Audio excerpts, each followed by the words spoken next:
was calling him an Uncle Tom, all because he got the chance to meet the vice president and shook his hand. So I seen this and I got some thoughts about it, right? So just for context, I'm an E5. I've been in the Navy for 10 years, just as well as you've been in the Army for 10 years. And I want to say that I do believe that the responses to him, mixed in my opinion, are for good reason. And I'm going to tell you what I mean by that.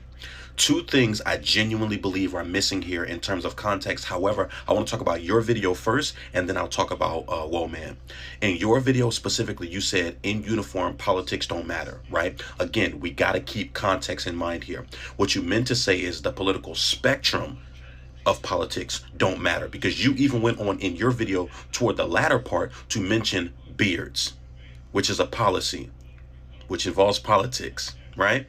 So it's like, what aspect of politics are you talking about don't matter in uniform? Now, keeping to Democrat or Republican, you are correct. It's not supposed to matter while in uniform. However, that brings me to the picture that was posted. So I went on the young man's page. He's an E4 in the United States Air Force, right? Cool. Two things that are present here that people are not talking about, that I haven't seen people talk about, because I've seen a whole live stream about this as well.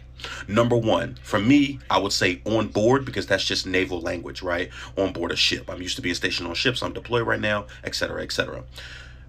If a dignitary of this stature comes on base, right?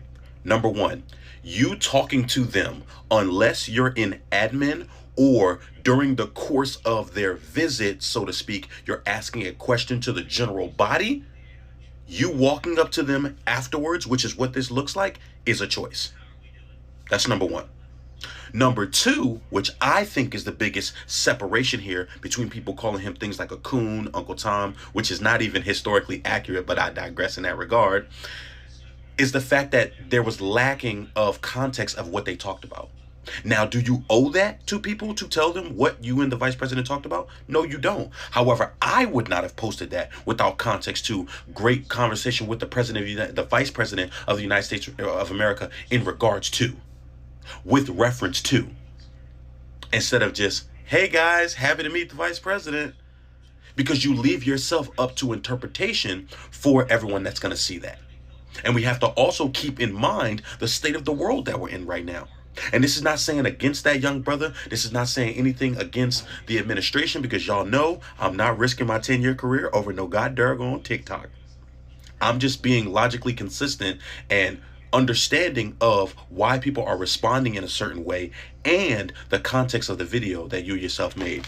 I fuck with you. I value you. I like your content. I really value the insight that you have. However, I think this is a little bit more intricate than people are leading on to believe. Good day.